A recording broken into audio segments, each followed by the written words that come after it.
Today we're going to hear from Laura Delano. She was a professional psychiatric patient, in her own words, for over 10 years. She was going through very normal life stresses at school, but decided to trust the experts. She came from a family of means and went to Harvard's greatest hospitals and essentially was diagnosed with bipolar disorder. She was put on medications for over 10 years, which gradually made her worse and worse and sicker until she eventually tried to take her life. When she woke up from her coma in the years that followed, she began to doubt psychiatry and eventually came off her medications. After 3 grueling years of recovery, she emerged to become one of the leaders in the psychiatric deprescribing space. She started a nonprofit to educate people about psychiatric drug withdrawal, and just recently she has released a very widely acclaimed book called Unshrunk as well, where she shares her story and how she was hurt by trusting the experts. And we're going to be talking with her today about what happened to her and why we should be skeptical about what establishment doctors say. So without further ado, let's get into it.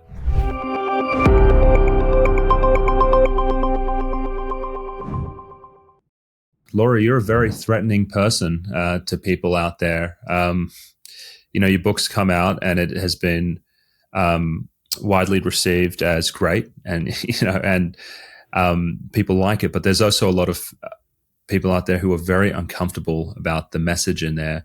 And I guess I just want to get your response to that. What do you think is going on with people like, I guess, Ellen Berry, and some of these other folks that have just lashed out against the theme in your book of coming off psychiatric medications?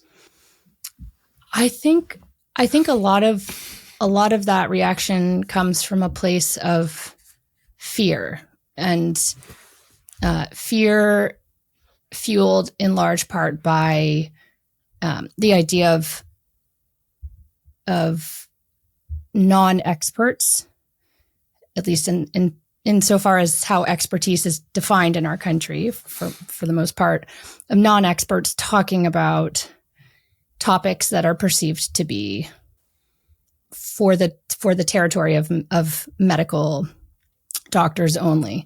So I get it. I get I was ready for the vitriol. I was ready to be accused of being dangerous, of practicing medicine without a license.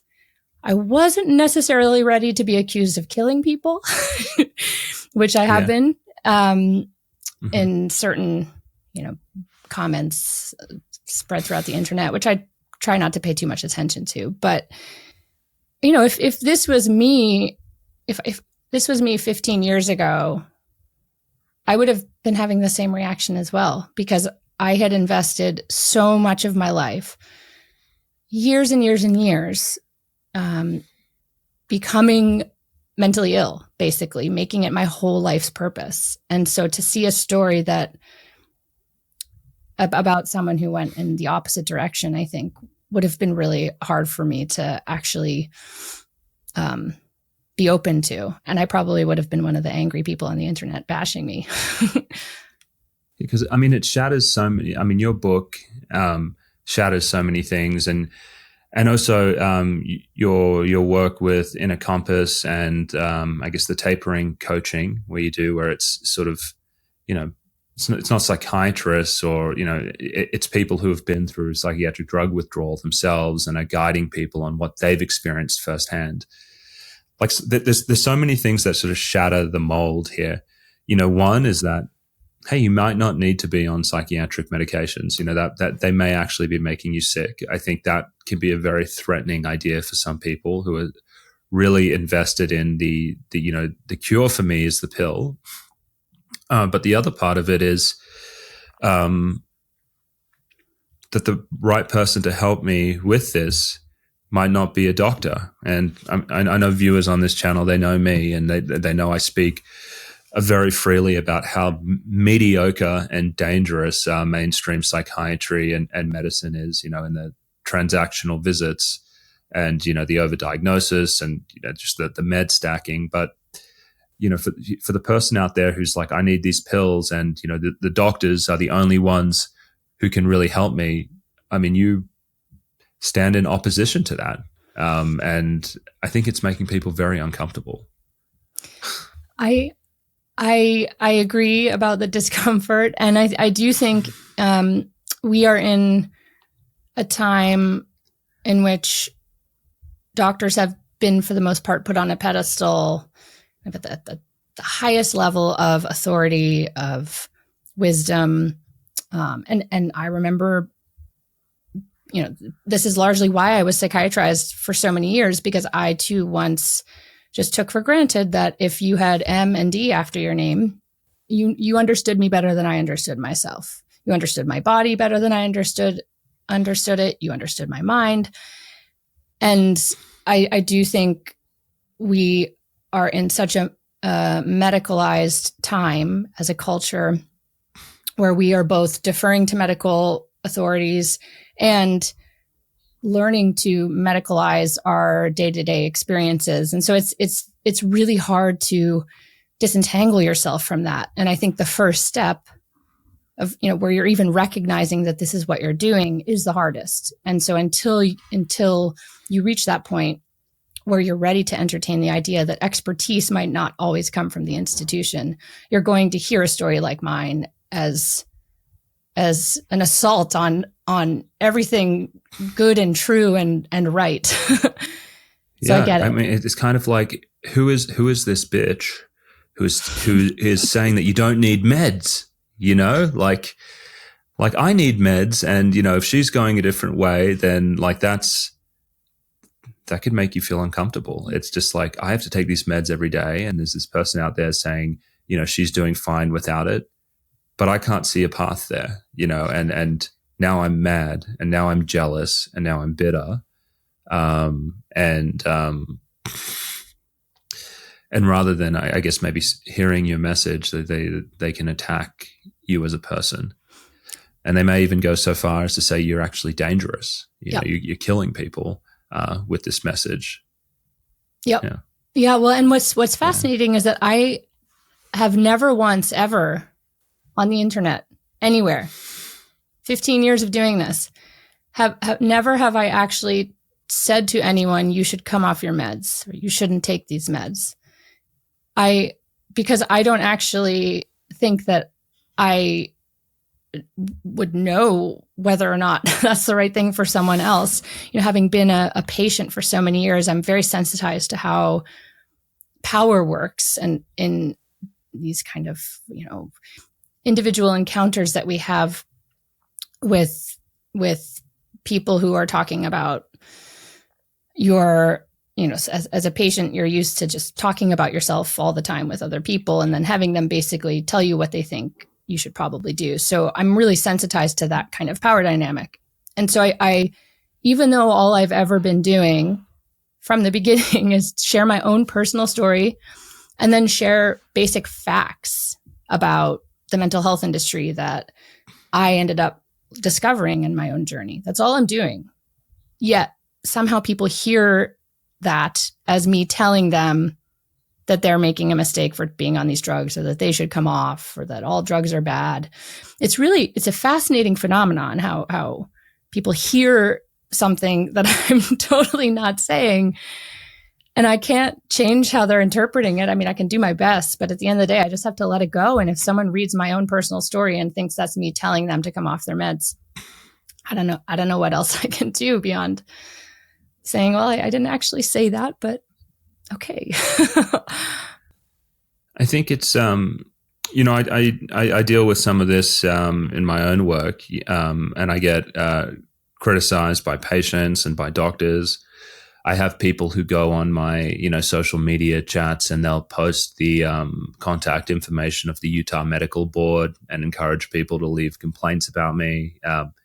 And so I, as sort of a target of this stuff myself, I reflect on it a lot also. And, when I think about the doctors, I think many of them, maybe in their heart of hearts, they know that it doesn't make sense to put people on meds after a 20-minute visit and then just simply ignore the fact that they're on meds, and you don't bring it up in the appointments, or if you do, it's up, down, stay the same, go down. They know that they're not really helping people with lifestyle interventions or anything like that. They also know that these meds don't work that well for everyone, and that people develop tolerance, and sometimes they get sicker and they become treatment resistant, and that it's just this big dice roll. And so I think they feel that, but then they rationalize it to themselves. They go, oh, well, we work in this insurance-based system, these drugs are the best that we have. And because they know that it's not good, but then they're also afraid to buck the system and to be like, there can be a better way and there can be another way. And so they rationalize it to themselves, and then they start working within this system that doesn't feel true to them. And they don't like it. I think a lot of psychiatrists and doctors doing mental health, they're just like, I really don't like this. And so when they see someone else who's doing it differently and just saying, no, this is not good, this is not great, we should be practicing differently, but they're unable to get themselves to that place, I think it makes them angry. Mm-hmm. I think they look at me and they go, hey, Dr. Josef, who is this guy who thinks he doesn't need to conform to what we're doing? Who is this person who thinks that there's this other way? There isn't another way. You just need to suck it up and deal with the fact that, practicing mental health is, dirty and shitty. And I don't accept that. And so they don't like me for it. I'm not killing anyone, but, I also get comments like that as well. But I think deep down it does come from a place of just bitterness at, their unhappiness with their own situation, and just being like, that's not fair. It can't be done any other way because I'm not doing it that way. Yeah, it's an interesting point. I mean, this system that we call the mental health system is so demoralizing and degrading and dehumanizing for all parties involved, not just the patients, mm-hmm. but as you said, the doctors too. I mean, it is clearly not working for anyone really on the whole, if you look at how people are actually doing. And I think, I'm sure you're right that anger and bitterness is a big piece of it, but I really think, I always come back to fear. I think a lot of it is just when you've invested, like I can imagine being a doctor in my, 30s, 40s, 50s, where I've invested years and years and years and hundreds of thousands of dollars into this standard of care that I'm practicing, this diagnostic framework that I'm utilizing, this dynamic I have with my patients, to then have to step back and not only say to oneself like, ooh, this isn't working so great, but actually like, wow, maybe I've been harming my patients. I think it's just, it touches a primal, like core wound that I don't think a lot of doctors are ready to face, at least not without really kind of gentle, welcoming, kind of bridges to something else. I think that's a big part of what I love about your work, is that you're showing doctors how it can be done differently. And I think with time, it will feel more like a bridge into something else that invites them. But right now, because we're in the dark ages of this, and we're the ones forging, those of us over here on the layperson side, you and very few others on the doctor side, we're forging this path that has never been forged before. It's going to feel threatening before it feels inviting. And I think about that. I mean, it is. Yeah. Oh, go ahead. Yeah. No, I was going to say, just to go to your point, we all think about ourselves as these ethical, moral beings, but to be confronted with the reality that, hey, a lot of the patients you've been treating, you're probably making them worse in the long run. And deep down inside, you might know this, or you might have, be willfully ignorant about it. It might feel off, but you choose to not go into it. And you've sold out in a way. You've sold out because you have student loans and you need money to pay them off. You've sold out because you want healthcare. You've sold out because you want to fit in polite society and with other doctors and not ruffle any feathers, or you've sold out to the pharmaceutical company to give talks to get a little bit more income. Most doctors wouldn't want to think about themselves as sellouts, as like, oh, I'm going to, not do what's in the best interest of my patients. I'm going to be willfully ignorant or just sort of deny it for money. And so I think it's, what a wound there to come to terms with that and and crawl out of it. It is a wound. And then on the patient side, the kind of parallel wound is, speaking for myself, growing up psychiatrized, and this whole kind of framework of self where I was sick, and because I was so sick, that's why I did the things I did and behaved the way I behaved. That's why I was unreliable and irresponsible, and why I hurt people. It wasn't because I was a bad person or a lazy person. It's because I had this horrible disease in my brain that made me not able to manage my behaviors, and to come to the realization that is actually not true, that this was a story I had internalized and then kind of created a self-fulfilling prophecy out of, basically, because I was told that I was bipolar and people with bipolar disorder do X, Y, and Z. I kind of spent all those years doing X, Y, and Z, and to come out the other side, realizing like, wait a minute, this isn't just about getting off of these drugs.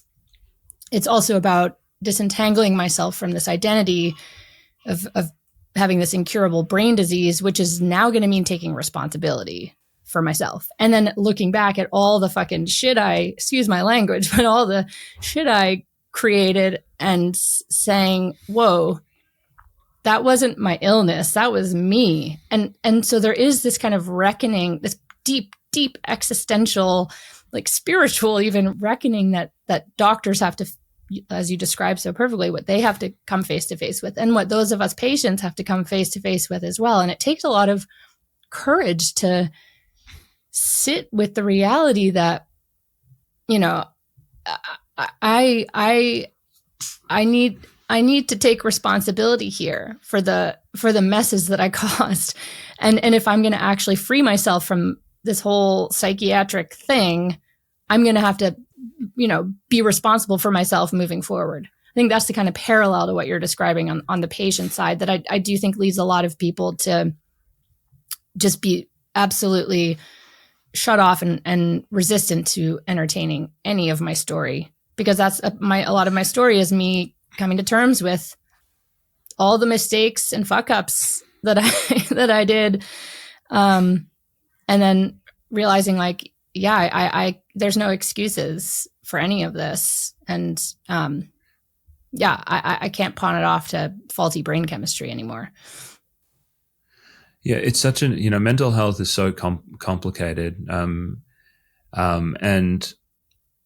I mean, really what you're getting at the heart of is the shield that a diagnosis can give someone, especially in a Western country where, the amount of marketing we hear is that, if you have a diagnosis, you have a brain disorder, it's genetic, whether it's bipolar, depression, generalized anxiety, these are genetic brain problems. And yes, if you have a messy, complicated life and there's traumas and there's also things that you haven't taken responsibility for, isn't it so much sweeter to just be like, I don't have to deal with the past, the terrible things that have happened to me, the things I've let happen to me, the growth that I need to go through. I can just say, I've got this brain affliction. And in many ways that's, don't blame me, it's my brain that's broken. I've got this mysterious mental illness. Yep. Yeah. And I think what's challenging about this is that I don't think it's as simple as, okay, if it's not a broken brain, then it's me and me just being this messed up person and it's all my fault. And because I think it to me, the real culprit here, if we're going to, have one, is the modern industrialized, like overly individualistic society that we live in the first place, that is basically profoundly anti-human in like so many areas. And so I think it's like, yes, I made a lot of mistakes that I didn't take responsibility for because I was seeing them as symptoms of an illness.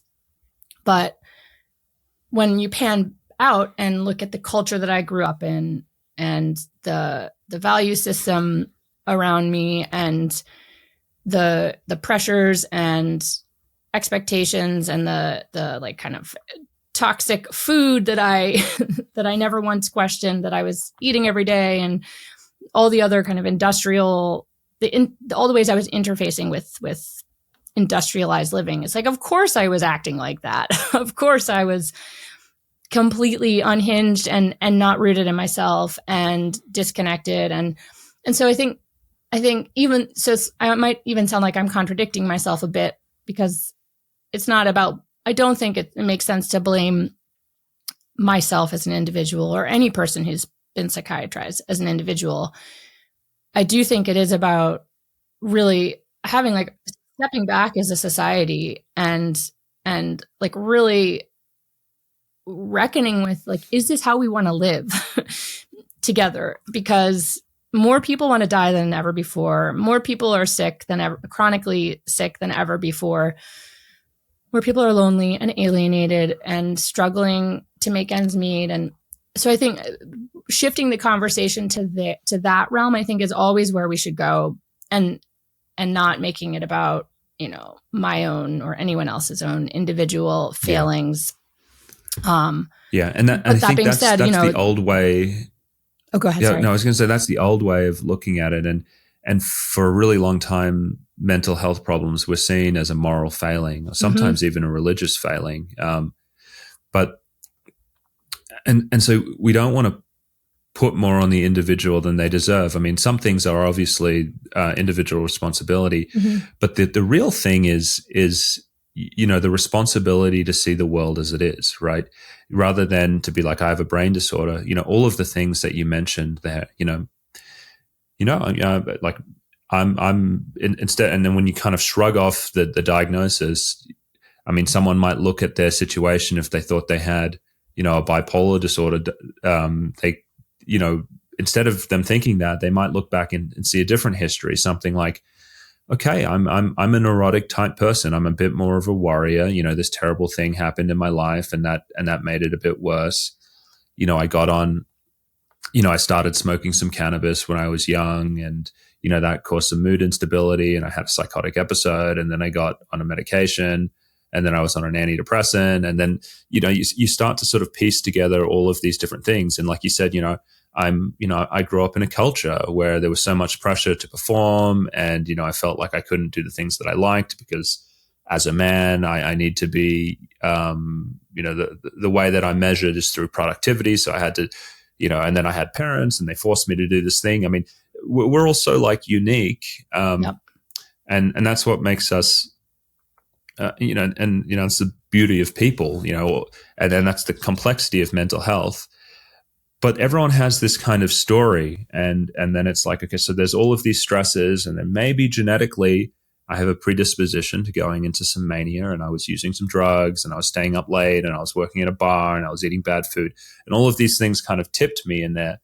But if you really go back and you look at it, and you kind of see the full story, you'll know there's so much more to it than you just have a brain disorder. There's like, well, maybe if I changed this, and this, you know, maybe if I took more effort in my relationships and had better relationships, you know, looked at the work I was doing, you know, there could be all of these things that could help. And so it's complicated, you know, it's societal factors, individual factors, things that happen to you, you know, ways that you kind of let yourself down. And I mean, that's really what you have the responsibility to see. You have the responsibility to see your life as it is and the true reality, and not sort of just be like, oh, it's all brain. You know, that's when you start to get into problems. I love how you put it. It hits the nail on the head, because by seeing in a, you know, whether it's kind of commonsensical or evolutionary or intuitive, when you start to see your life for what it is in this straightforward way, like you said, you can look back and piece together the things that have happened to you, the way you cared for your body or didn't, what you put in it, all of it. Then it doesn't necessarily change in the moment how you're feeling and what your tendencies and habits are. But just by having that more contextualized historical understanding of yourself, what that does is it opens up so many more possibilities for what lies ahead for you. I know for me, when I shed this medicalized self-understanding where I was reducing everything about who I was to lists of symptoms for whatever diagnosis, I realized that the unknown ahead of me is not just a terrifying thing. It's also an exciting thing that I can be curious about, because if I'm no longer sentenced to an incurable brain disease that I basically have no agency over, and it's kind of like, what's the point in really doing anything but take pills? Because that's what you do when you have a pathology in your brain, right? You take pills. I didn't change overnight. I didn't grow overnight. I didn't transform overnight. But at least I now believed in the possibility of all that, which I didn't believe in when I was a professional psychiatric patient, which is why I eventually decided to kill myself. And to this day, I think that choice had its own logic, given the story that I was believing about what my future held for me, which was basically psych wards and dependency on my family and progressively worsening treatment-resistant bipolar disorder. So like, why would I want to stay alive if that's all that I have? Yeah. I mean, the amount of people out there, Laura, like, I talk to on a daily basis, and they'll just say that, they're on loads of meds and they've been on them for decades. And I go, how are you feeling? And they're just like, I feel terrible. I have no drive. I have difficulty sleeping. I feel flat, in and out of the psych hospital. And their lives, and they're nuked on meds, and their lives aren't getting any better. And I think it's because the psychiatric system has failed them. And so, like you and how you ended up having a suicide attempt, I also see many people who are just like that as well. They've given up hope because they're doing what the doctors have ordered, and their lives are shit. And naturally, it's just like, well, why do I want to live like this? I've gotten everything that modern medicine has to offer. If this is it, then see you later. Yep. And that what then can happen is, once you wake up from that, once you wake up from this false story of self that you were taught by the mental health industry, and you realize the drugs were actually harming you, and you realize the diagnoses were bullshit, and you realize you were harmed by this system you had turned to for help, then what I often see happening, and I was there myself once for a period of time, is that you kind of replace this imprisoning story of self where you see yourself as a patient of psychiatry, and then you move into seeing yourself as a victim of psychiatry with the same fatalistic future on your horizon, where now it's not incurable brain disease that you're sentenced to, but it's incurable drug injury that you're sentenced to. And so I think that's a natural stage of grief, you could say, when you realize you've been betrayed and misled and dehumanized in all these ways. It makes sense that we spend a period of time where we're just like trying to kind of piece together, if we're not that, then what if I'm not a mental patient, then what the hell am I? And look what this institution did to me, and now I'm a victim of it. There's a logic to all of that, but I do think for myself, when I let go of that story of being a victim of psychiatry, seeing this industry, that's having destroyed my life and robbed me of my youth and all my potential and all of that. I used to totally view all of that, think all of those things. That was actually a harder story to let go of in many ways, because beyond that is just pure unknown, pure lack of definition. Like, if I'm not defining myself in relation to the mental health industry at all anymore, then how do I define myself in the first place? And that I think is like a phase that a lot of people find themselves kind of stuck in for a time. And it's easy for me, 15 years off the drugs, to shout hope from the rooftops, like, you're not permanently damaged. They haven't destroyed your life. You will look back on your psychiatrization and this withdrawal period that you're in one day with perhaps even gratitude for all that it ends up bringing into your life. But, that it's easy to say that when you're in the thick of it yourself and you hear that message, understandably, it just doesn't sound possible. And sometimes it might even sound insulting, because the depth of the suffering that you're in when you're trying to heal is so profound. I mean, I've got several people I'm working with, and I mean, some of the things they've gone through, I mean, they've been put on antipsychotics, they've gained, hundreds of pounds. They've got diabetes. It's potentially, irreversible for some people. Some of them have saggy skin and stretch marks. They feel like they've been, that someone has come and ruined their body. They look at, after they come off, they look at the stretch marks and the skin on their body, and they just go, what did these monsters do to me? Mm-hmm. On top of that, some of them have neurological damage that can take, several years to really simmer down and recover from. I know, I spoke to your husband on this podcast a couple of weeks ago, and he shared his story about how he was on ADHD meds. And then when he came off, he was like, I actually don't like my career.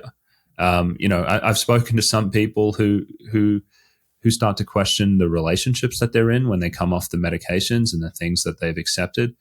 And it's as if like a stick of dynamite has blown up in your hand for some of these folks. And it's not like, oh, this is just a little thing that's happened to you. It's just like, you might have a brain injury, and you may have, some body disfigurement as well. And, the lost time and the potential, and, I've got some people who I talk to who have children with autism, and they wonder, was me being on the medications, when I conceived, a part of this?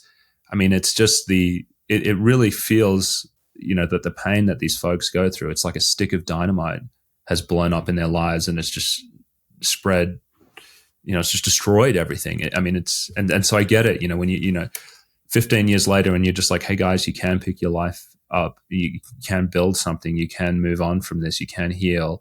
That, like, at that time, it's like, how could I ever heal from this? Every important part of who I am has been, damaged by this. Yeah.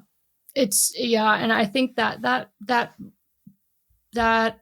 path to acceptance of all of that is an individual path. And for some people it comes quickly, for others it comes after many, many years. Maybe for some it never comes. And I know for me, because I was psychiatrized as a kid, and so in many ways I didn't have a life to blow up in the first place. I was just starting to build a life for myself when I got sucked into the whole thing.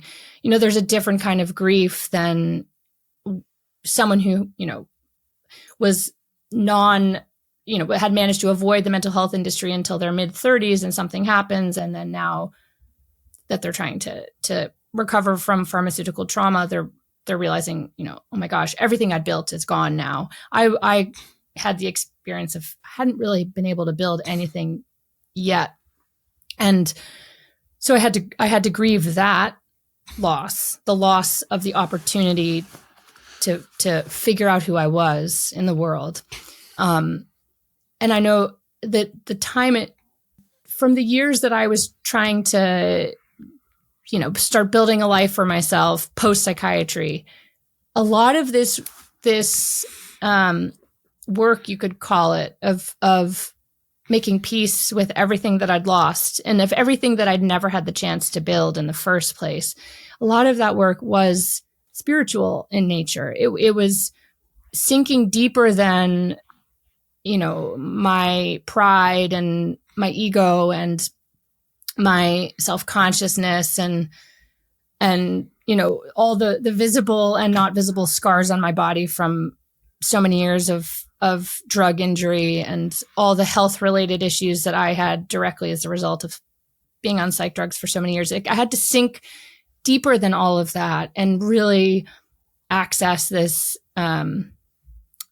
this part of me that is what had been drugged and numbed and deactivated, through my whole psychiatrization, which was my spirit, my human spirit, and this sense of, belonging to the world, and to, other people, to nature, to earth, to God, to spirit, whatever, however you want to put it. And so I do think there's the realm of healing and processing and sense making that does have to occur in the, what you can see and touch. And then there's all the growth that happens at this deeper level that, is totally unique and personal to each of us. But once I clicked in with that and actually started to feel that I belonged here, wounds and scars and traumas and humiliation and all, then it got so much easier to bear the pain of everything, to bear the grief and the regret. And so I do think that's a big piece for anyone on this journey of, disentangling themselves from the mental health industry, is like, whatever it looks like for you, accessing your spirit, finding your way to that part of you, whether you've ever been in touch with it or not. Like I had since I was a little kid. When you're telling me this story, Laura, it reminds me of the name of your business, Inner Compass, and I don't know if you really sort of intended it in this way, but it reminded me of that because, when a stick of dynamite blows up in your hand and your life is blown to pieces all around you, I don't know if you can really derive like value from measuring yourself up against other people's standards, whether it's like, oh, this person has this relationship and this person has children and this person has a great career and this person has, a healthy functioning body and they look fit and they feel great. External things, how others look at you. It's almost like you're losing in all of those ways. If you are that's how you measure up who you are in these external ways, you're going to feel poorly about yourself. But spiritually, or if you have religion, if you can find something deep within yourself, and hence the inner compass, and find something that can keep you going, that's true to you. For some people I talk to, it's like, I need to survive this because I need to make sure this never happens to someone else. And then we have all these really brave advocates. Other people say things to me like, I need to survive this because my husband's looking after me. And when he gets old, I want to look after him and, be there. There's all these beautiful things that people tell me when I ask them, what keeps you going? And they find something within themselves and they're just like, no, I'm not going to be a statistic. I'm going to keep on going. And you find the inner drive to pull yourself out of this, to rebuild your life. And I love how you put it. And it's definitely in the spirit of the name Inner Compass Initiative. It's this idea that everything you have, everything you need to guide you through life is in you already right now within. And so maybe it's a sense of connection to your instincts and to your intuition around making decisions, like what is right for me? Where do I need to go from here? Or as you said so beautifully, it's about where the source of your belonging here is and the source of your meaning and your why for staying alive. It lives inside of each of us. It's not out there in some measurable performative realm. And that's how I grew up thinking it was, which is largely why I broke down and ended up in a psychiatrist's office. And so I think that Laura, I got to ask you, when you finish this part, we got to focus on your story as well. You got to give us like the 10-minute version of what happened to you for those, because it's just fascinating. But sorry, so carry on. Sure. But then I want you to tell us what happened to you by trusting these doctors. So I think I'd have to back up to what first introduced me to psychiatry, which was because I didn't trust them at first. And so I was a 13-year-old girl growing up in Greenwich, Connecticut, which is kind of the epitome of the most stereotypical kind of waspy, wealthy, hometown you could imagine. If you think of the stereotype, it's Greenwich. And so I grew up surrounded by plenty and surrounded by opportunities and material resources.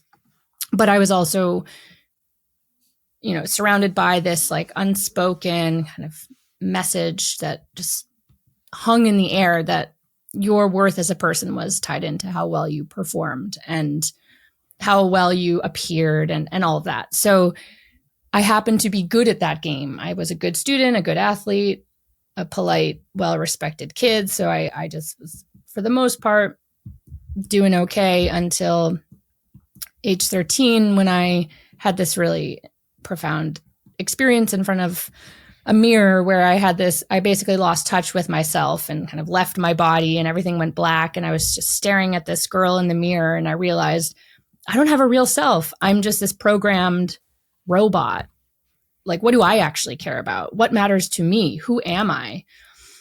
And because I was too young to have any kind of framework, like philosophical framework for making sense of that experience, and because I didn't grow up in an environment where we really talked about the dark side of being alive, I just kept it to myself, and I eventually really lost it and began acting out and cutting myself and talking about death and all of it. And so my poor parents, who didn't know what to do, sent me to a therapist, and eventually I was sent to a psychiatrist who diagnosed me with bipolar disorder in one session and put me on Depakote and Prozac.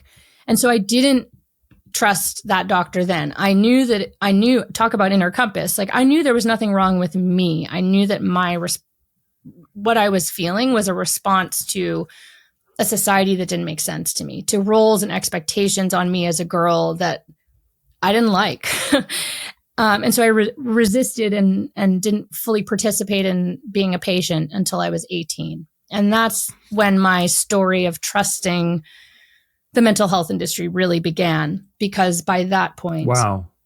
I just want to jump in here because I think this is really interesting. And I think this is going to be relatable to most people at some point in their lives, is doing things that you don't believe in just because other people around you are just like, yeah, this is just what you do. Whether it was me as a psychiatrist when I was back in the system and I was treating people in 20-minute visits and I was like, this feels wrong. I don't like this. Or whether it's someone on Wall Street who's just like, what am I doing? Like, my parents always told me I was supposed to be an investment banker, but I really don't feel connected to what I'm doing. I don't feel like it's filling me with purpose. And so you have these inner impulses. And ideally what should happen is when you go to your clergy or your therapist or your friends and family, they can give you this direction and they can just be like, what is your gift to the world? What should you be doing? And obviously it's that there's practicalities, but you don't want someone to shut down that feeling that things are wrong. And that seems like what's about to happen to you, that you have all these very legit things going on. And someone is just like, oh, Laura, don't worry about it. Like, you're a psychiatric patient and splitting you from your intuition. Yeah. Well, and what's wild is that I never even talked about that realization with anyone. I never told my parents. I never told my therapist. I never told my psychiatrist in those years that I was in high school. So it was exactly as you describe it, with the added layer that I kept everything to myself. And because I was so convinced that I was the only 13, 14-year-old girl, 15, 16, 17-year-old girl who felt like she was fake and didn't have an authentic place in the world. So I in my friendships in high school, I did have really good friends in high school, and many of us were kind of lost together and were kind of rebellious in certain ways. But I don't think I ever talked about this core belief that I didn't have a real self. And that, I have to think, is a pretty common thing, that our culture is so devoid of any kind of philosophical, curious, exploratory possibility, that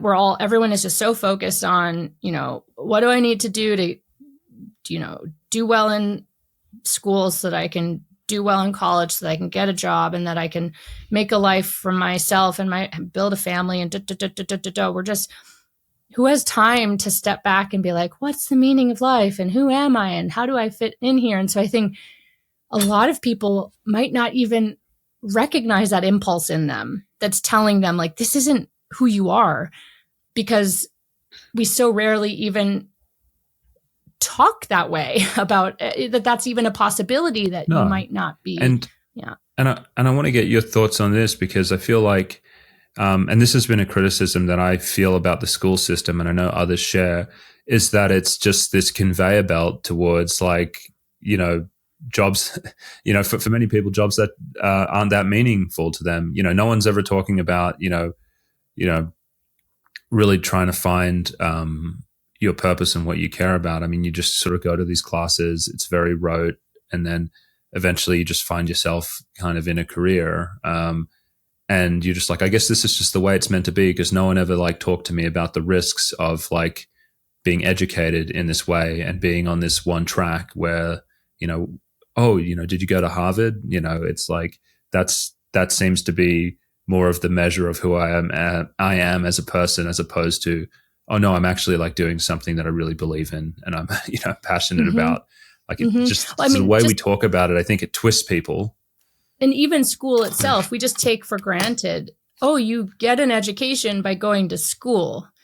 School as we know it is a very modern phenomenon that really emerged during the industrialization of the Western world, because children needed a place to be warehoused, because mostly mothers were now going to factories. And so this very idea that school is where you go to learn is like not a given and is a very recent development in the grand scheme of human history. And so I certainly think that a big part of why I broke down was because of my relationship to my schooling and the value that had been placed in my success in school.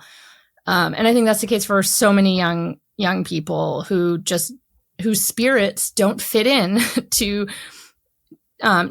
conventional school as we know it. I think part of my problem was that I was good at it, quote unquote. I happened to be good at conventional school. Mm-hmm. And so when I broke down, it just didn't make sense to me, because I was like, but I'm getting good grades and I'm like a really good squash player and I'm president of the middle school. It's like, why do I want to kill myself? I think for the people who never fit in, a part of me is just like, gosh, I have so much respect for you. I mean, Cooper, my husband, just from the beginning could kind of see right through schooling. And that's part of why he got labeled ADHD. Whereas I just got swallowed right up in it. I didn't even stop to question it in the way that I do now. And I look back on my very elite education because that's, I think a big piece of my story is my class and the fact that I had private schooling, went to a top New England boarding school, went to Harvard, had so many material resources, that and opportunities that a lot of people don't have.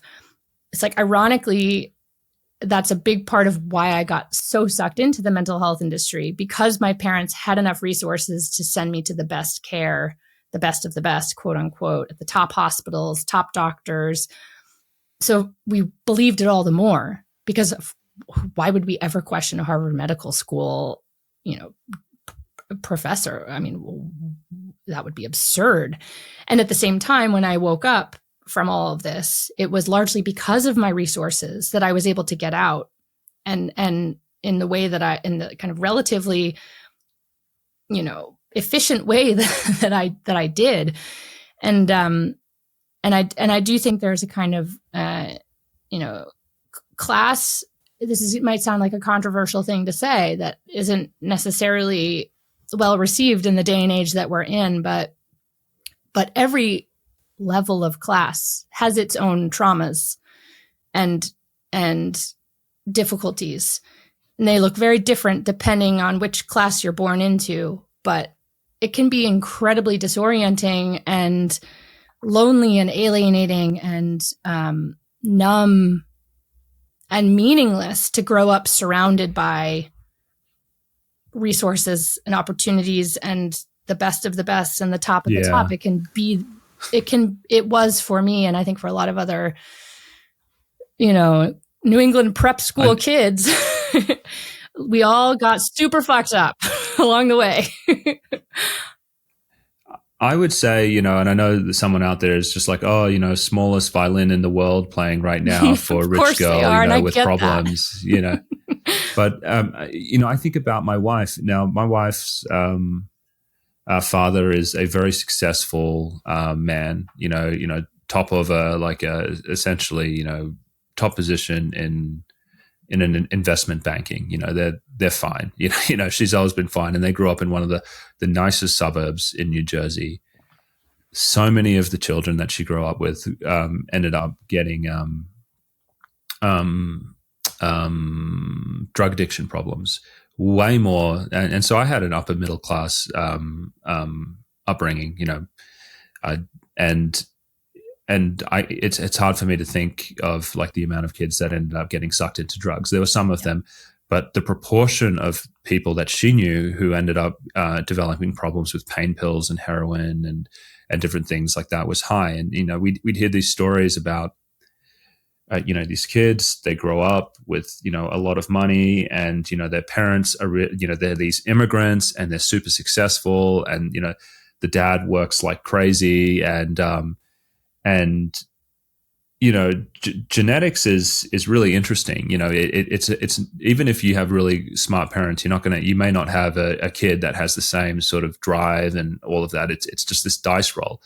And so you'd have these kids who get born to these, this 1 in 10,000, story of this immigrant that like built this big company, and they're sitting there and they just go, like, I'm not measuring up. I'm not measuring up to all the kids around me who are smart. I'm not measuring up to my dad. I don't know who I am. I don't know how to contribute. And they end up with a whole range of addiction problems. And then their dad says, gives them some kind of business or something like that, or gets them a job where they work, and then they totally mess it up and flame out. And they're just like, I'm just like this useless person. Because, they're born into this environment where it's like, unless I'm, start a business, or I'm really crushing it at school and in every level, like I'm just a failure compared to the people around me that I've grown up looking at. You feel like a failure if you just have a normal job. And I think it really can mess with people's self-esteem.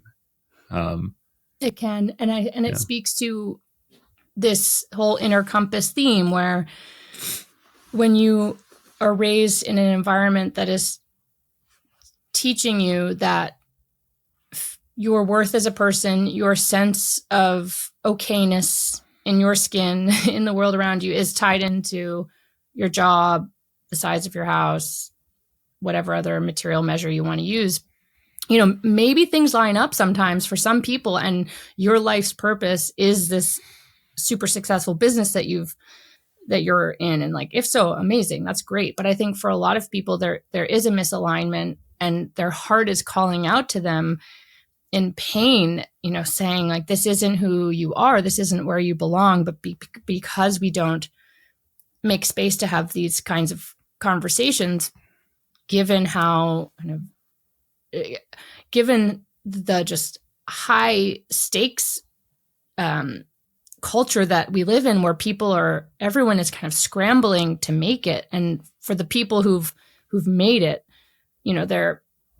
they still feel the pressure to scramble even more because they need to make it more. And I think this is a spiritual thing here where because so many people are out of touch with their true nature, with their heart, with their, with a sense of themselves separate from the material.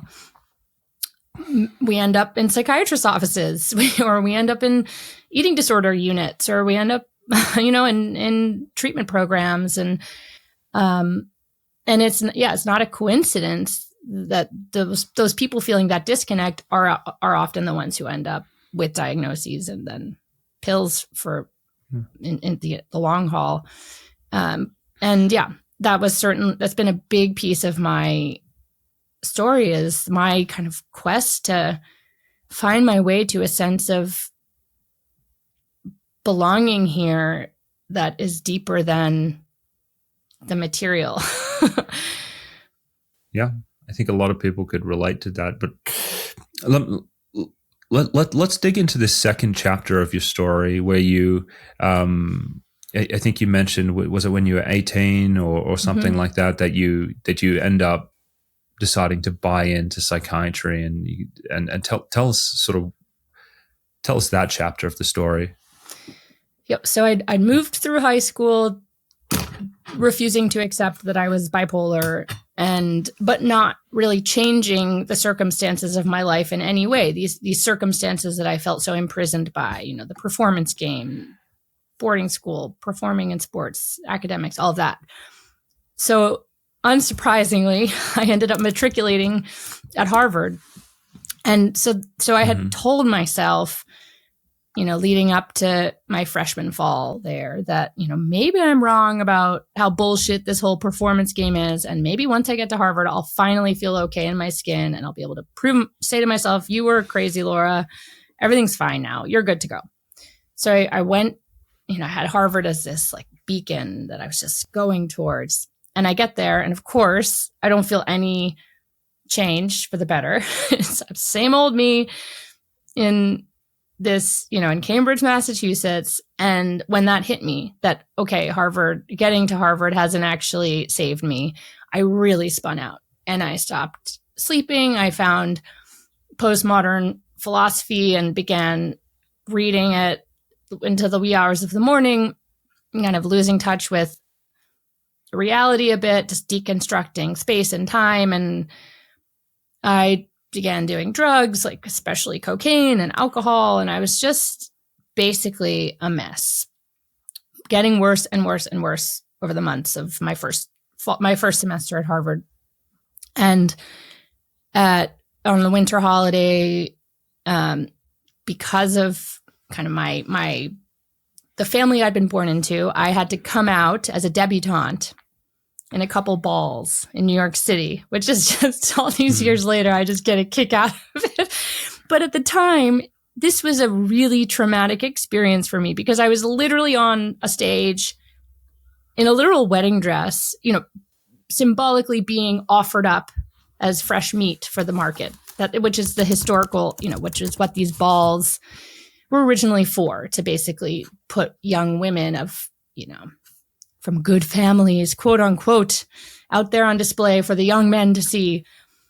And so the fact that I participated in this, that I felt obligated to participate in this, just blew up the last of my, ability to stay here. And I just got so suicidal and ended up at that point saying something must be really wrong with me. Oh, there's the I knew it was in the New Yorker, and I know people are going to want to see it. Look at this thing. Can you zoom in on my face? Are you able to make it bigger? I mean, that sweet little me. Yeah. And look at my shoulder. I was just so, my goodness. That was I felt so trapped. It makes me cry with, So, the other thing I was going to say is, this, my story is not quite as, I would say as sad, but I can relate to it in some ways because, for a long time, I was also going through the hoops of collecting academic accolades and, getting board certified in psychiatry and getting these diplomas and hanging them up on my wall. And, as I went through it all, I just felt more phony. Like sometimes when I look at my board certification in psychiatry, I want to like do this to it because it's like, that's not me. That's not what I care about. Like, I thought I was supposed to care about that because everyone else did, and that I need these things. I mean, for me, it helped me do my job, but in a different world, there would have been many other ways I could have come to helping people with this. But I look at the diplomas and I'm like, yes, it was essentially a ticket to be able to practice as a doctor, but there's not this big like sense of pride. Or I finished this thing. Because I look back at a lot of the training and the hoops that I jumped through, and I'm just like, this was like the phoniest thing ever. It wasn't really like something I cared about. I feel so much more pride now over the taper clinic and what we do there than any any accolade. There's no. And I have all these memories of getting these things and just being like, just shrugging at them and just being like, I think deep down knowing that it's just like, this was just like some weird game that I had to play rather than something I actually cared about. Yeah. And I have to think that your clinic, that what you're doing there, like probably, what percentage of what you do there did you learn anything about through all those years of, jack shit, I learned what psychiatric patients looked like. But then I had to unlearn. Yes. So much about the medications. It pulled me in a less authentic direction. It actually made me doubt a lot of things that were intuitive to me. Like I went into psychiatry. I'm like, it's probably not a good idea to just put someone on drugs that many people develop tolerance to as like a long-term strategy, because they'll just get on higher and higher doses over time. And that's probably not great. I went in thinking that. And then when I was in psychiatry, people just told me, no, it's safe and effective. It's approved by the FDA. What are you worrying about? Everyone does it. And then I had to kind of go through the FDA and the drug companies and, really dig into the research to be like, that's a load of shit. And so, for me, it was, and that's why when I'm like, American Board of Psychiatry, I'm doing these ones when I look at it on the wall. And I talked to my wife and I'm just like, we should get rid of this stuff. And she's like, no, they just, they kind of look nice. We've got like a wall of diplomas, but I'm really just like, what is this stuff? It's so inauthentic, and not, and phony. Yeah. And when I think about how many doctors right now, psychiatrists right now, had those same instincts that you had at the beginning, that they had them at their own beginning. And maybe a certain percentage of them are conscious of that right now and have some kind of, conflict internally about it. But what percentage of them don't even remember that they ever had those instincts because they're so out of touch with them at this point? I do think this inner compass theme applies all the way around, not just to those of us who've been patients, but to the doctors too, who've been trained out of their own instincts and their own humanity in many ways. And I often wonder, I'm curious what if you've wondered about the same thing, Josef. Like I remember reading somewhere that one of the first things you do in medical school is you get your cadaver. Is that how it is?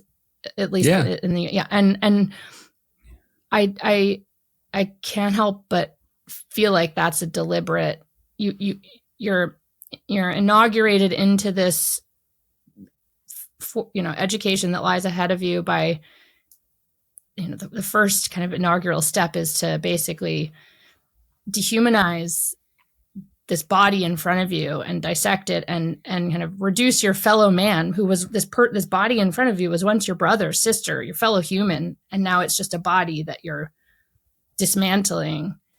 And I can't help but wonder if that's a deliberate that you begin medical school with that, because to lose touch with, the number of psychiatrists I sat in front of, and not just psychiatrists, therapists too, who I could feel were not looking at me as a fellow human.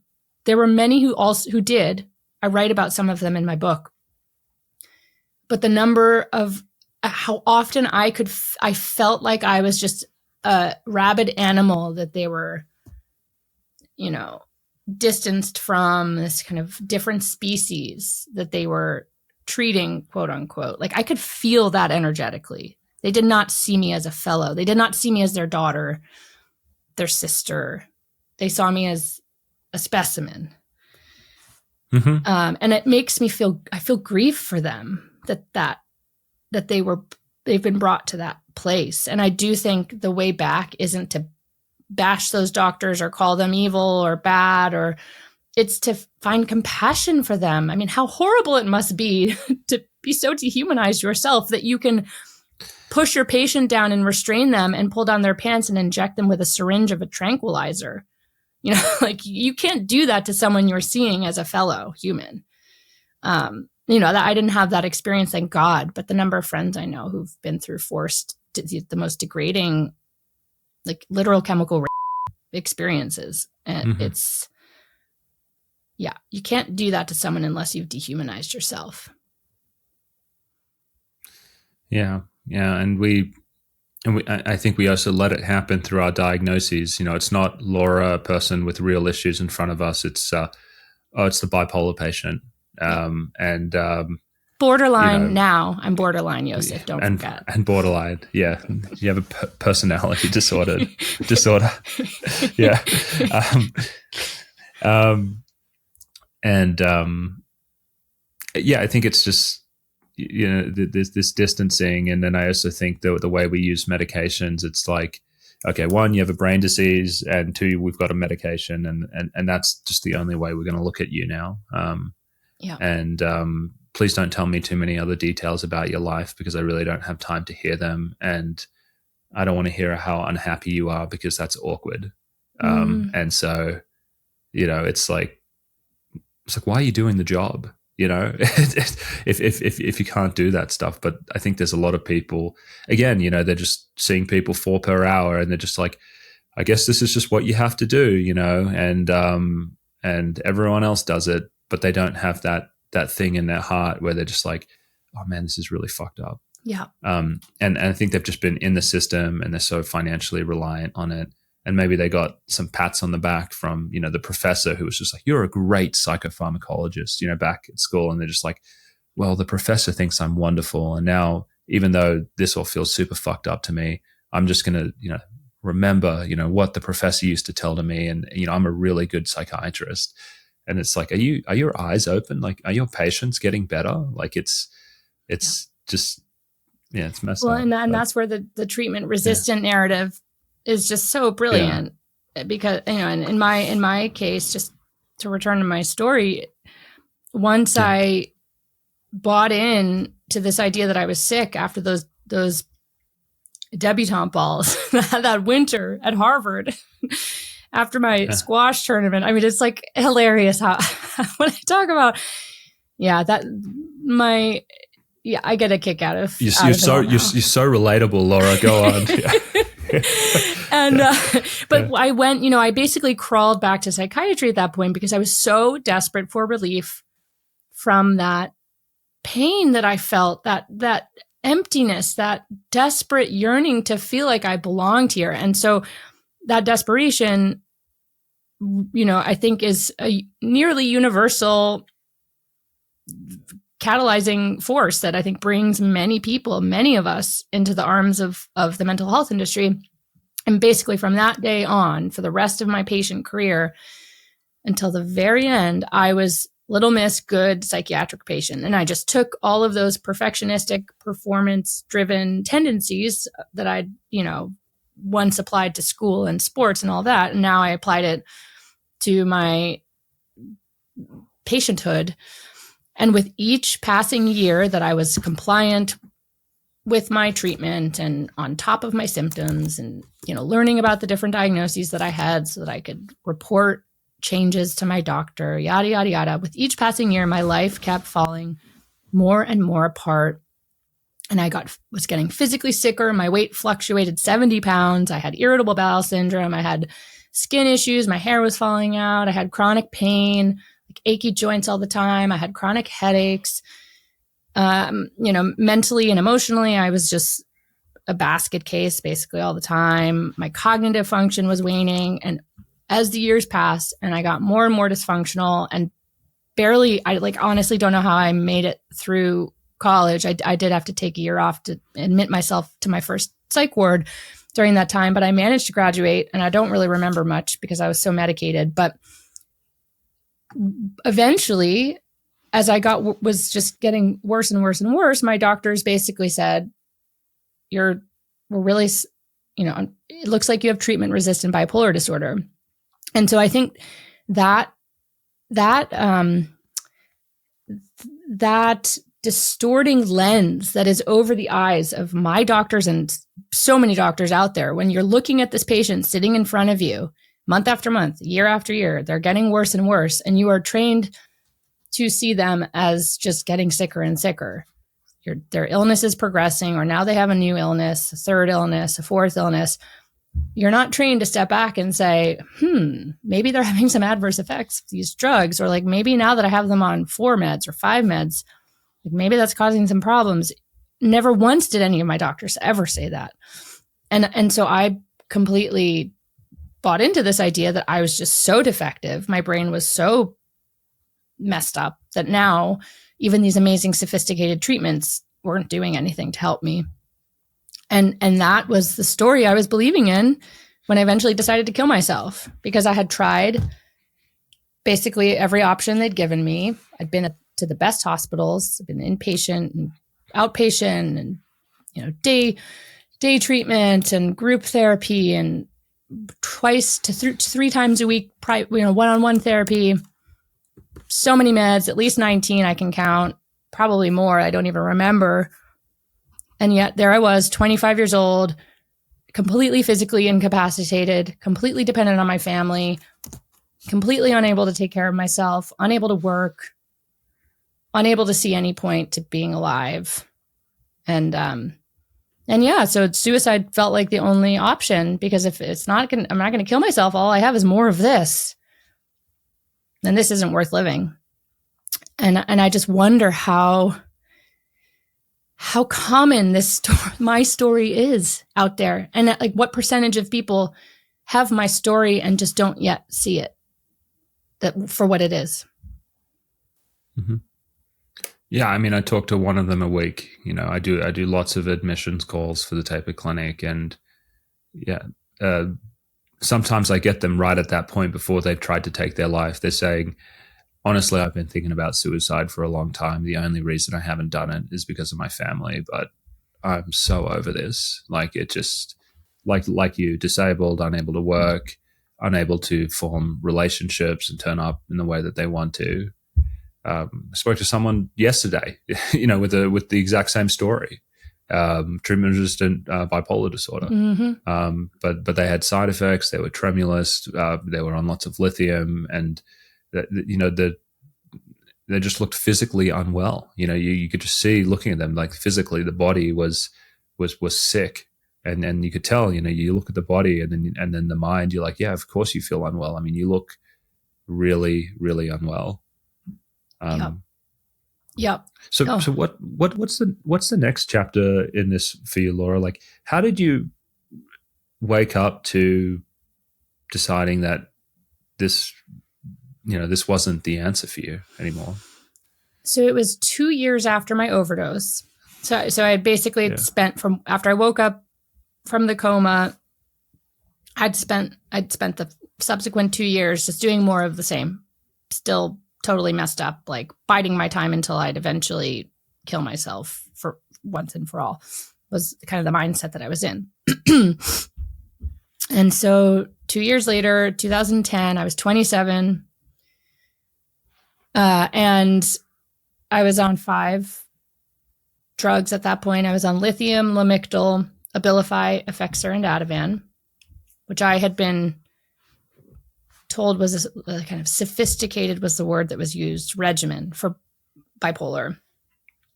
And amazingly, like, I actually, during my patient career, the more meds I was on, like, the prouder I felt of myself, because I had come to kind of equate pills with how seen I was in my pain. So the more I was on, like, the more they recognized how sick I was. And it's part of why I loved going to the hospital, because I just felt so seen in my struggles. So there I was in, I'd been recently discharged from a hospitalization, and an inpatient hospitalization. I was in a substance abuse day program because I had decided to stop drinking alcohol, because I had realized, I had been kind of told and had accepted that maybe my daily blackout drinking, which I had been doing for years by that point, because alcohol was the one thing that kept me from killing myself. So at least I had this waiting for me at the end of the day. So obviously that's not going to lead you to good places when you're on all these. It's just so, telling how useful this sophisticated regimen was, that you had to sort of drink yourself into a coma every day. Oh my gosh, totally. So I'd accumulate, and I was also binge eating was the other thing that kept me going. Just those 5 minutes of relief as I inhaled the like Domino's Cinesticks and pizza, which was my go-to binge. So suffice to say, things weren't looking great for me. And so I had on that previous hospitalization, I had talked to a really nice mental health worker, because for anyone out there who hasn't been on psych wards before, like generally the lower on the totem pole the staff person is, the kinder they are, and the more time they spend with you, and the more they see you as a human. And so the lowly mental health workers were the ones who I would usually hang out with. And this one guy had very gently given me a big book and had said, this is here for you if you want it. And they'd been telling me during that hospitalization, like, maybe you've been self-medicating your bipolar disorder with alcohol. And so that's why your meds aren't able to work, because you've been drinking so much. So I was like, oh my God, maybe that's true. And so I had this little resurgence of hope. So I was like, yeah, I can try not drinking for a while and see what happens. So I was in the substance abuse day program, but I was not going to AA. I was not doing anything to like kind of reckon with myself and why I was drinking and all that. I was just not drinking. So I was really unhappy, because that was the only thing that was keeping me from killing myself. And so my psychopharmacologist, I had a meeting with him, and in that meeting, he kind of caught wind that I was maybe becoming suicidal, and which I was. And he suggested that I go inpatient. And I said, that's a great idea. I just want to go back to my aunt and uncle's house first to get my belongings. And he's like, oh, I'm really sorry, I can't let you do that. And I was like, what do you mean? It's like, I want to go in. I just want to get my books and my sweatpants and my gear. He's like, I have to send you directly there. And I started to escalate. I was like, I'm not going to kill myself. I want to go inpatient. Please just let me get my things. And began raising my voice. He called security. Security guards came, escorted me to the locked ward, and then gave me the so-called choice of going voluntarily or involuntarily. And I chose, quote unquote. What a choice, Yeah.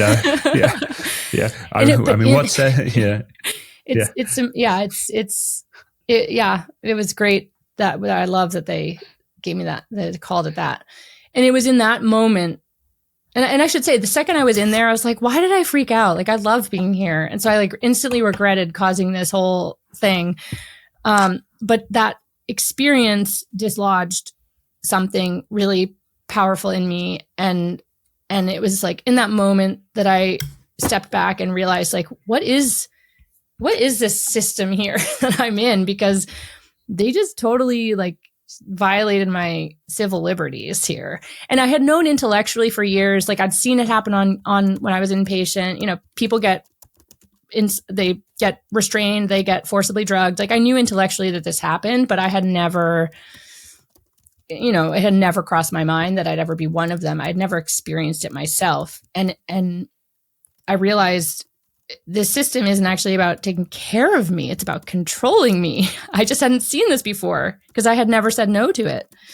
And I had two more experiences like that involving, being made to take a drug I didn't want to take, having the police called on me when I slept through a therapy appointment. And after those three experiences with force and coercion, and I was just like really starting to question my faith in this whole thing. And I also was beginning to question my relationship to these meds, because I had managed to not drink for a month or two, and enough had shifted for the better in that brief period of time that I just I had the clarity of mind to begin asking myself, like, who would you be off of all these meds you've been on since you were a kid? And I couldn't stop thinking about that and wondering that, like, would I look this way? Would I feel this way? Would I act this way? Like, how much of me is me? How much of me is my meds? And so after these experiences happened, I then happened upon a book by Robert Whitaker called Anatomy of an Epidemic. And I'm sure your audience mostly knows all about this book, but for anyone who isn't familiar with it, in a nutshell, this science journalist basically wrote a book making a very compelling case that if you look at the actual long-term data on psychiatric drugs, it seems quite clear that on the whole, they are making us collectively more disabled. And there I was on 5 drugs, looking back at the previous decade of my life, at how everything had fallen more and more and more apart, and I'd gotten sicker in mind, body, and spirit. And it just fucking clicked in that moment. Like, what if it isn't treatment-resistant mental illness? What if it's the treatment?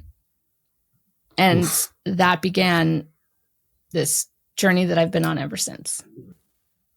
Yeah, and Anatomy of an Epidemic was the book that took me to the ICEP meeting where I met you back in 2017. So that was the one for me as a first year resident, just being like, this doesn't feel right. But then when I picked up that book, I was just like, okay, there's something seriously wrong here. Wow. And it's interesting how one man's thoughts can create a book that can dictate the direction of thousands, tens of thousands, maybe, and I guess maybe now through my work, millions and millions of people, because Bob set me off on this direction to do the work that I'm doing now and the work that you're doing. Mm-hmm. Crazy.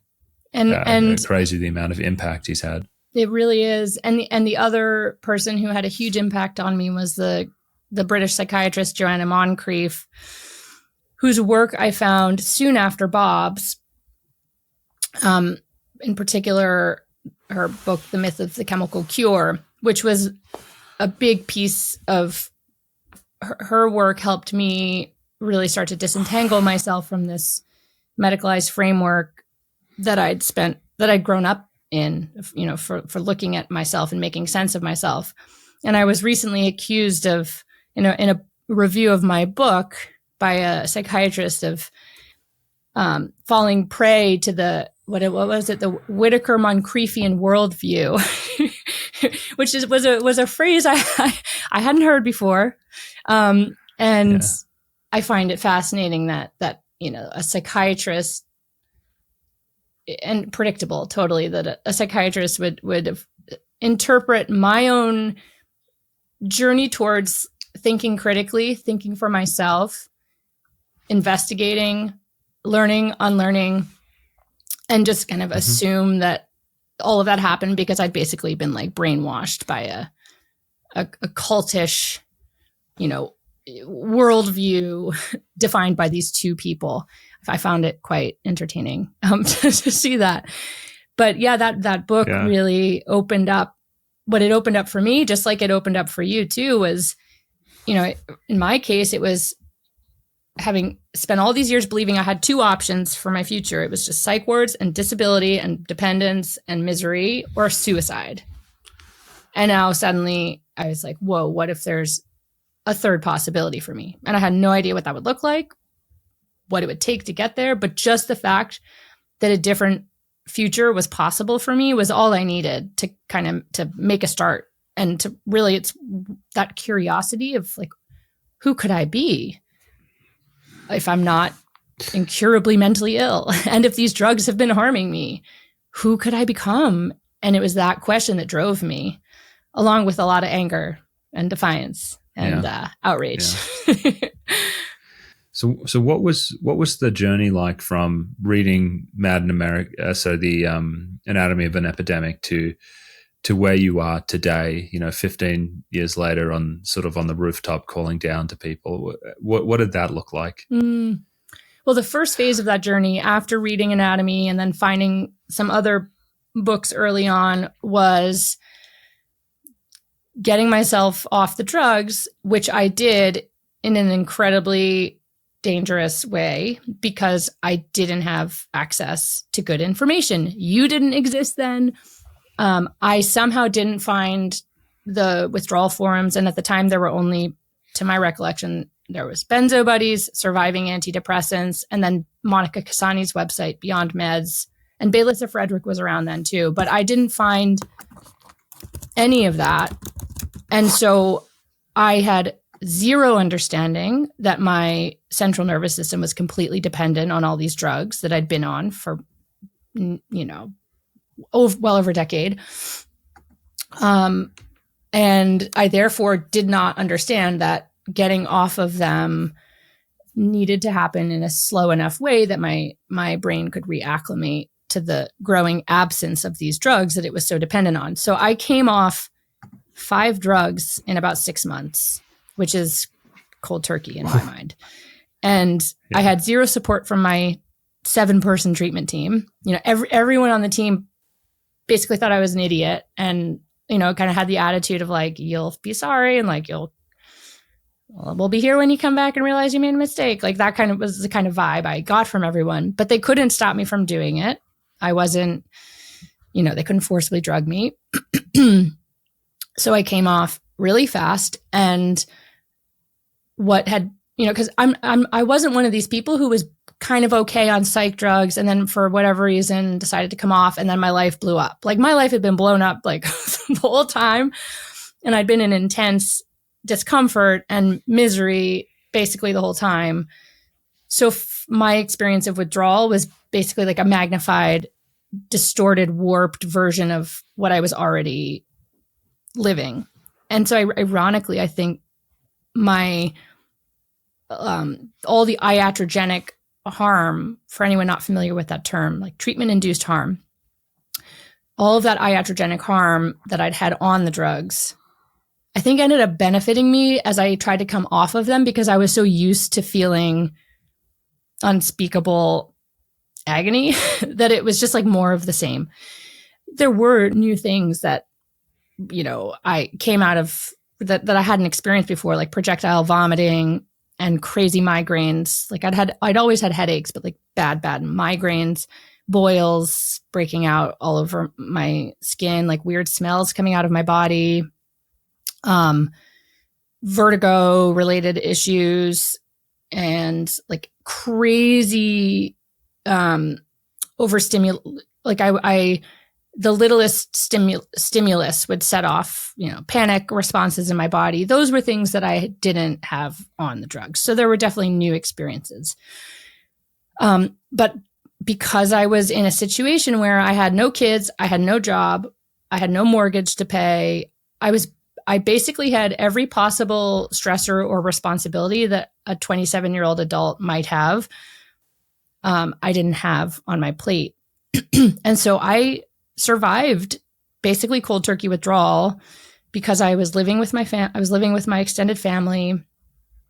I was going to day treatment for a while. So I had this like structure, it was totally conventional day treatment at McLean Hospital. So it wasn't like it was medical model, but I at least had the structure. I did find my way to AA. So I had meetings every day. I could go to meetings all the time. And I just bumbled along for the first year. It was a big deal if I took a shower. Like that was the level of, dysfunction. And I would say by year 3 off, enough healing had happened in the literal sense of the word. Like my brain and body had healed enough that I felt by that time like I was really living. I was in my body. I was in touch with my senses. I felt connected to the world around me. I still had, at 3 years off, I still had plenty of, injuries that I was healing from. But I think feeling alive, feeling connected, once I had that, and connected perhaps more than anything to a sense of purpose by that time, because I managed to quite early on. And I think this is a huge piece of why I made it through in such a smooth isn't the right word, but efficient way, you could say, is that very early on, I began writing about my experiences because I'd connected with Robert Whitaker. We decided I would write a blog for his website, Mad in America, which back then was just a tiny little blog. It was like his personal blog. And so I had this instant opportunity to cultivate a sense of purpose for myself, which was now to like figure out what the hell had just happened back there in those previous 14 years and to turn it into writing, and more than that, writing that might help someone else.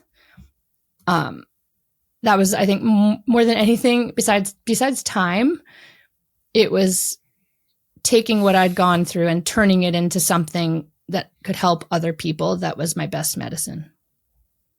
One thing I wanted to get your perspective on is what was it like talking to your parents about this? Because, I were they supportive? Were they with you? Like, how involved were they in everything? And, how did they respond when you just sort of flourished into a functioning person after coming off the drugs? Like, that's a really good question. So my parents obviously were the people who sent me to my first therapist and psychiatrist. So they were obviously really involved in the beginning when I was a kid.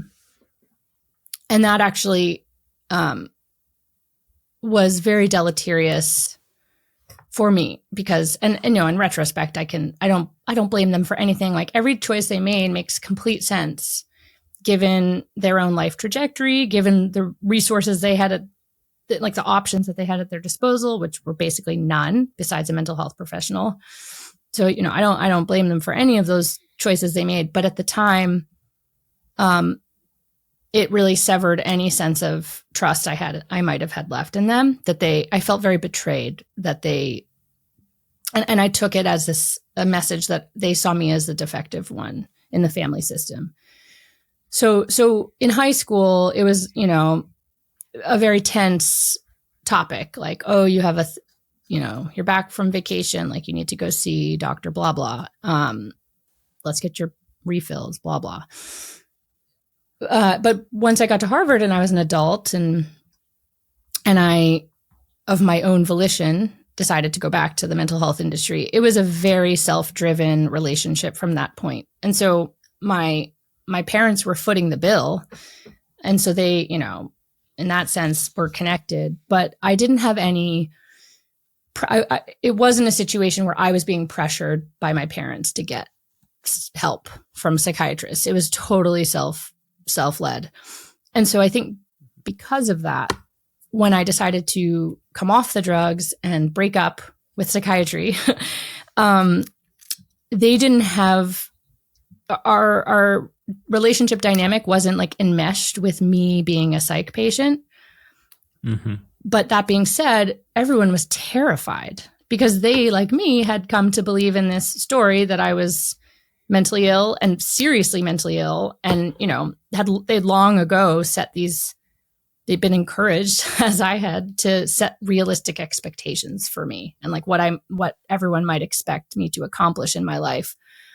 And we all believed, of course, deeply that I needed these meds and that it would be, dangerous if I ever didn't take them because I was so sick. So they were really afraid, but they had enough respect for me to let me do this. And wow. For years, it was touch and go, because I was such a mess, I had been a mess for all the years I was on the drugs. But I was such a mess off the drugs that I do think, this idea of like, oh gosh, did she make a big mistake here? Is something bad going to happen? Like they definitely felt that way for 3 years.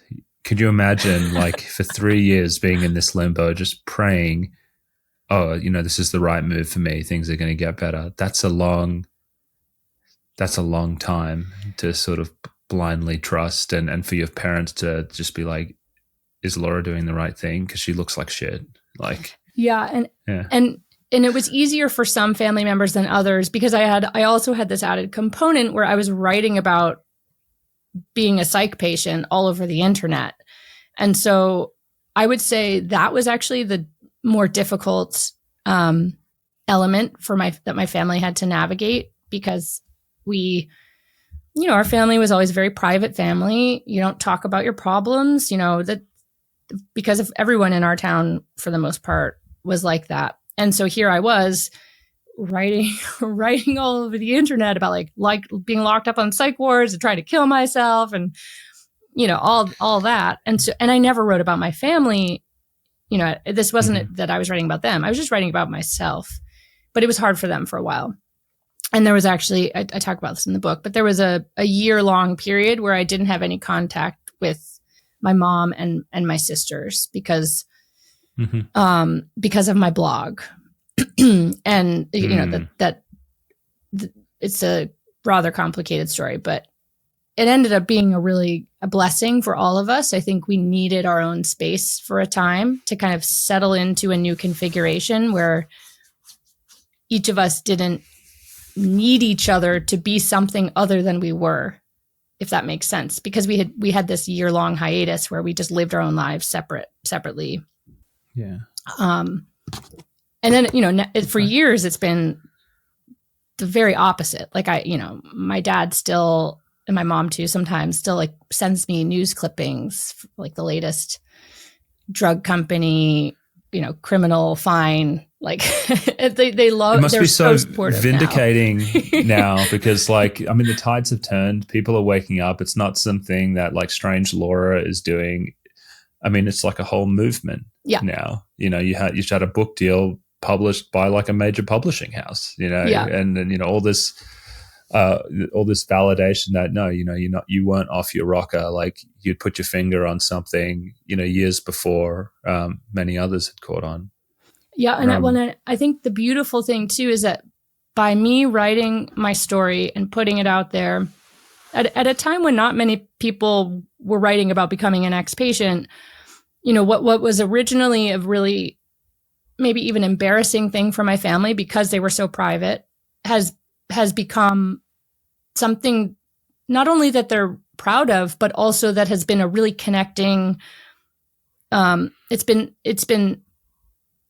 It's built so many connections into our community because so many people have reached out to it, whether it's my mom or my sisters or my dad or me, like family friends from childhood or from summer camp or from middle school who find my story and then say, holy cow, this is our family story too. And I think my family has realized that this is like almost at this point, the majority of families out there are engaged in some way with the mental health industry. Like it's actually quote unquote abnormal if you're not, because most people are, and that is nothing to be ashamed of. And that, that's the shame thing is so tricky because of course, as you well know, that's been exploited by the drug industry and leveraged, this impulse to share our stories and to talk about how hard it is to be alive and to talk about our pain, which is a really important impulse. We all should be able to do that with each other freely and whenever we need. But that's, of course, been exploited by this idea of like anti-stigma and mental health awareness, all in bunny ears, because they take it a step further to say, so therefore go get treatment. There's no shame in treatment.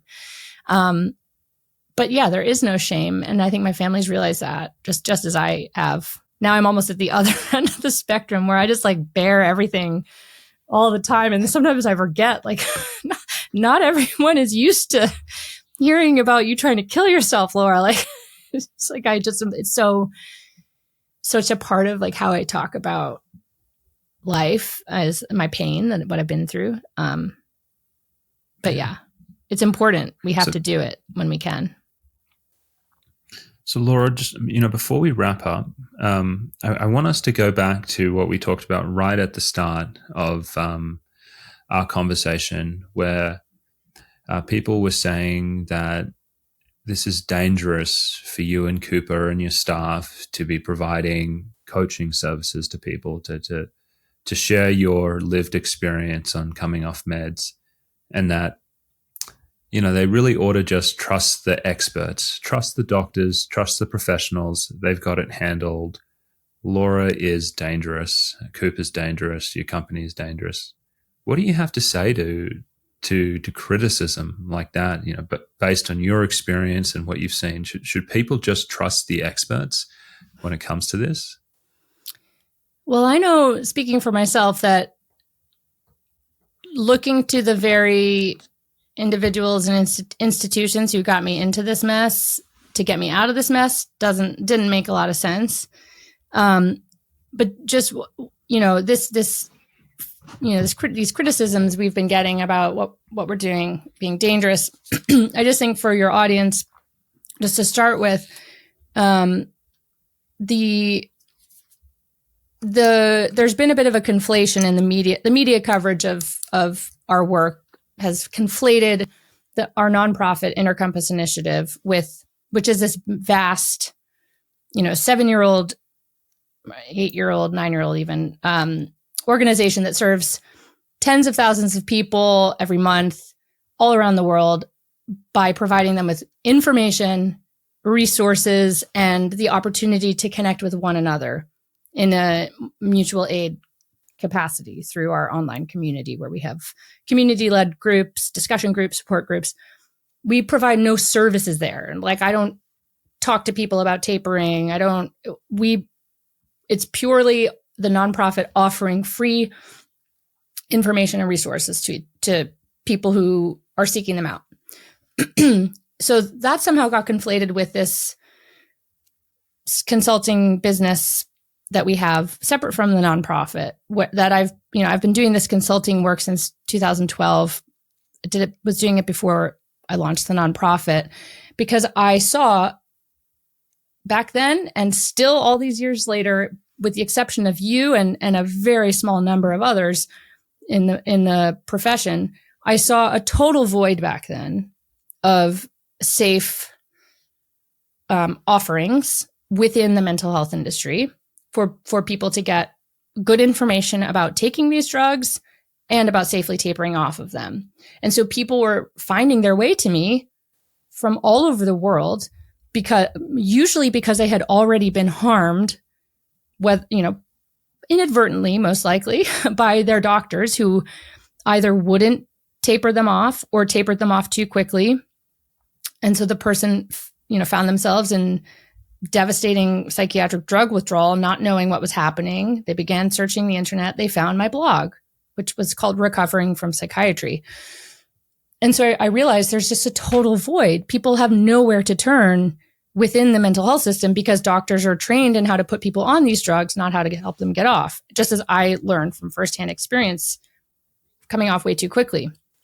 And so I began, for a long time, I just did this for free. I just talked to people, and eventually it was basically a full-time thing. And I realized there's a need here, and I actually have something of value to offer. And it's not because I've gone to graduate school. It's because I've lived it myself.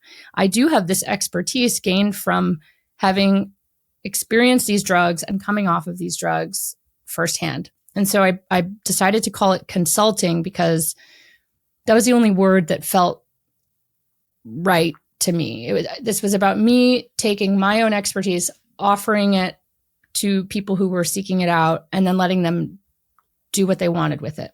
To this day, I have never once told a person that they should come off. I'm providing people with information so that they can make the choice. Sounds like you're helping them facilitate conversations with their doctors. Patients can share as much or as little as they want with their docs, or they can say, I've had a very nice person organize all this information about drug tapering for me.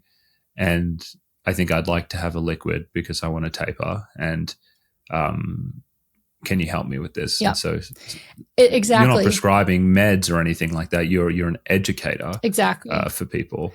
Yeah. Yeah. This claim of practicing medicine without a license is a fascinating one, because to my understanding of that concept, to be doing that, you have to be misrepresenting yourself as some kind of practitioner that you're not. You have to be illegally writing prescriptions. I'm doing none of these things. I'm really exercising my free speech right to talk about topics and to give the best information that I can gather to other people so that they can make choices for themselves. And what's amazing, Josef, and this has yet to be covered by the media in their representation of the work that we're doing. But over these 13 years that I've been doing this consulting work, and now we do have this group coaching program called Fortify and Focus that I have a team of, including Cooper and others who are also, former patients. So we have this coaching thing over there, but this consulting work that I've been doing, I couldn't begin to count the number of doctors who have been so excited to partner with me. When their patient, comes to them and says, I want to come off of these drugs, and the doctor realizes their own limitations of knowledge about this. And then their patient says, oh, and I've connected with this woman, Laura Delano, and she is helping me kind of think through risks, benefits, information, and this is what I've decided I want to do. Can we kind of have a team? Can I put together a team that includes her with you kind of helping me come off, and writing my prescriptions? And many doctors love this. And I think to the point you made a while ago, when you're a prescriber and you're cranking out 15-minute med checks, or maybe you're one of the ones who sees a patient for a full hour, even a full hour a month, it makes total sense that you're going to freak out at the thought of your patient coming in and saying, I want to come off my mood stabilizer and antipsychotic and antidepressant, because you don't have the infrastructure or the time to give them the support they need to do that. So when your patient comes to you and says, I have this support system I've built around me, including the support of lay people who've been through this and who've connected with thousands of people going through this, the way I see it, that should feel like an exciting, wonderful, collaborative possibility, not a threat. Because patients have been wanting to come off these drugs since these drugs came to market. They're going to keep wanting to come off these drugs. This isn't about me telling people to come off their drugs. People want to come off their drugs. So don't you want them to have as much support as they could possibly have? I think so, but I don't think it's as logical as that, And I'm going over it. The people who are telling you that you're practicing medicine without a license when you clearly aren't are the ones who are threatened by your message. They're the ones who are threatened by the idea that they could be making their patients worse, and they would rather not do that. They would rather attack the messenger and just say, look at this dangerous person, leave it to us, Laura. We're the experts. What I can see is the experts totally mess things up for you, for the, all the patients that I see now, the experts didn't really do too well for them either. And so I, for one, vote for people who actually have in the trenches experience, doing the thing and helping others do it, rather than folks who have never really tapered people before and in fact maybe have been educated with misinformation about how to do it, and they've been misled. And so this is a vote for not trusting the experts here.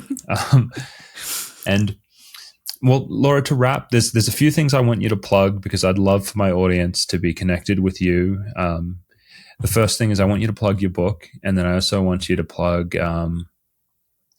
Fortify and Focus and, In a Compass, the consulting, whatever you want. How can people learn how to get your story or get your services? Thanks, Josef. So my book, Unshrunk, A Story of Psychiatric Treatment Resistance, is available at all fine booksellers. If you want to get it through my website, you can go to unshrunkthebook.com. And there's a lot of also kind of information about what the book is, the topics I cover. So unshrunkthebook.com. If you are looking for mutual support, free information, connecting with others who've been where you are right now, been in the mental health system, who are rethinking their relationship to it, Inner Compass Initiative at theinnercompass.org is our nonprofit organization. At that website, you can get we have so much freely available information there. And then our community is Inner Compass Exchange, which is exchange.theinnercompass.org. And that's where you'll find groups on Zoom and forums and all of that. If you're wanting more one-on-one or group support for your withdrawal journey or post-taper journey, you can find out about my consulting or our group support program, Fortify and Focus, at my website, lauradelano.com. And yeah, I think that's the plug list. And thanks for asking about that, Josef. Yeah. Okay. Well, Laura, on that note, thank you so much for coming on and sharing your story and all of the great advocacy work that you're doing for free and for like over a decade. You know, it's incredible. You know, you are a pillar of this community, and we're lucky to have you. Oh, well, Josef, I feel the same way about you. And when I think about all the up and coming psychiatrists who are hopefully finding their way to your channel and to the work you're doing and to the mentoring you're doing of doctors interested in tapering, I just get so hopeful about a future where it's not just outside the system that people are getting this really important support for coming off these drugs, but inside it as well. So thanks for all that you do. If you like this video and want to hear more about not trusting your doctor, you're going to want to check out this video over here.